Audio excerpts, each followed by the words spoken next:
చేస్తారు? దేవుడు ఏమో బలిచ్చేయమంటాడు, చంపేయమంటాడు. మీరేం చేస్తారు ఆ సిచ్యువేషన్లో? భరత్ నువ్వేం చేస్తావు? ఏం చేస్తావు?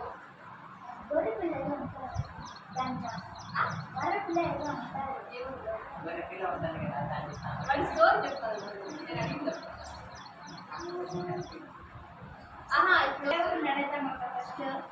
నువ్వే ఇచ్చి నువ్వే తీసుకుని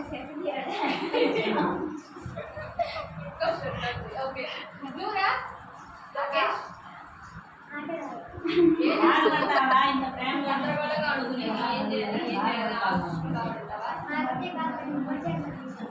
ఏంది కోపానికి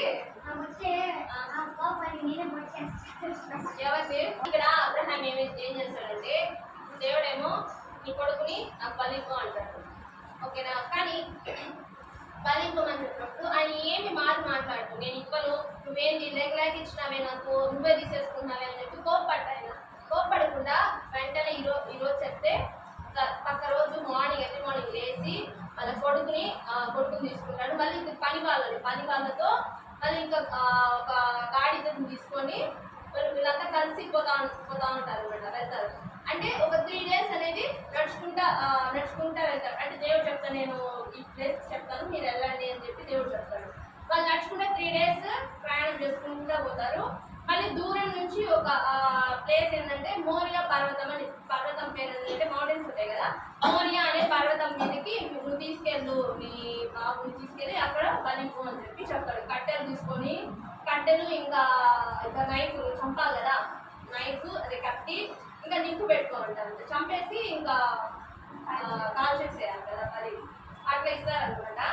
సరే అని చెప్పి వీళ్ళు వెళ్తారనమాట. వాళ్ళు కొంచెం దూరం ఇంకా పర్వతం కొంచెం దగ్గరలో ఉండగా ఈ పని వాళ్ళు ఉంటారు కదా, ఇద్దరు పని వాళ్ళని వాళ్ళ అబ్రహాం చెప్పారంట, మీరు ఇక్కడే ఉండండి, మీరిద్దరు ఇక్కడే ఉండండి, నేను నా కొడుకు వెళ్ళేసి దేవునికి ఆరాధన చేసేసి వస్తాము అని చెప్పి చెప్తారనమాట. ఈ అబ్రహాం వెళ్తా ఉంటారనమాట. వెళ్తా ఉంటే అబ్రహాం వెళ్తా ఉంటాడు, వాళ్ళ కొడుకు ఇస్సాకు, ఇద్దరు నడుచుకుంటూ వెళ్తారనమాట. ఆయన దగ్గర బలిచ్చేవారిని కొడుకుని ఇస్సాకు ఆ అబ్బాయినే బలిపోతారు. ఆయన దగ్గర కట్లు మోయిపిస్తాడు అనమాట. వాళ్ళ డాడీ కట్లు ఇట్లా మోసుకొని పోతా ఉంటాడు అనమాట. ఈయన నైఫ్ పెట్టుకొని నిప్పు పెట్టుకొని పోతా ఉంటాడు అనమాట. పోతా అంటే వాళ్ళ ఇస్సాకు వచ్చి అడుగుతాడు, డాడీ ఇట్లా బలిస్తున్నావు కదా, గొర్రె ఎక్కడా అని అడుగుతాడు అనమాట. మీరైతే ఏం చేస్తారు అంటే మీరు ఎట్లయితే ఆన్సర్ ఇస్తారా?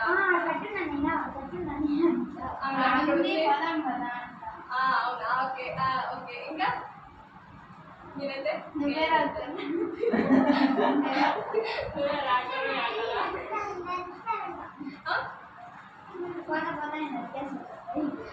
సరే ఓకే. వాళ్ళ డాడీని నేను అడుగుతాడు అనమాట. ఇంకా ఆయన ఏం చెప్తాడు, సరే దేవుడు చూసుకుంటాడు అని చెప్పి వీళ్ళు వెళ్తా ఉంటారనమాట. సరే వెళ్ళిపోతారు. దేవుడు చెప్పిన ఆ పర్వతం మీదకి, మోరే పర్వతం మీదకి వెళ్ళిపోతారనమాట. వాళ్ళు ఏం చేస్తారు, ఇంకా కట్టెలంతా పేరుస్తారు అనమాట. కట్టెలు పేర్చి దాని మీద పడుకోబెడతారు ఇస్సాకు. మామూలుగా ఇప్పుడు మీ డాడీ వాళ్ళు మిమ్మల్ని చంపేస్తారు, ఆ టైంలో మీరు ఏం చేస్తారు? ఇంకా కట్టెట్టుకొని వచ్చేసారు మీ మమ్మీనో మీ డాడీనో లేకపోతే ఇంకెవరైనా వచ్చినప్పుడు ఏం చేస్తారు? భయపడతారు, లేకపోతే పారిపోవడానికి ట్రై చేస్తారు, అవునా? కానీ ఇక్కడ వాళ్ళ అబ్రహాం ఏమో కట్టెలు పేరు చేసినాడు, ఆయనకి కాలు చేతులు కట్టేసినాడు వాళ్ళ డాడీ, కట్టేసి పడుకోబెట్టేసినాడు. ఒక్క మాట కూడా మాట్లాడేది ఇస్సాకు, ఒక్క మాట అంటే ఒక్క మాట కూడా వాళ్ళ డాడీ ఏం డాడీతో చేస్తాను, నన్నే చంపేస్తావా అని చెప్పి వాళ్ళ డాడీ మీద తిరగబడకుండా వాళ్ళ డాడీ ఏదైతే చేస్తాడో సైలెంట్గా ఉన్నాడు, అట్లా పడుకోబెట్టేసినాడు అంతే.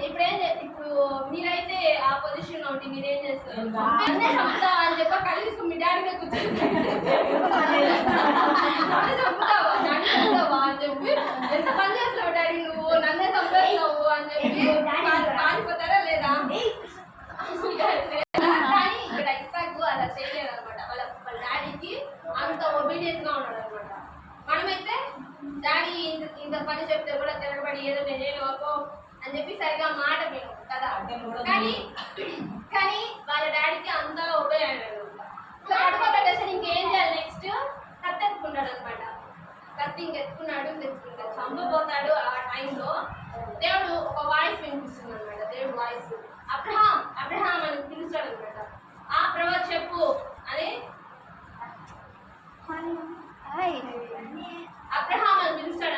పిలిచి ఇవి కలుపుతాడు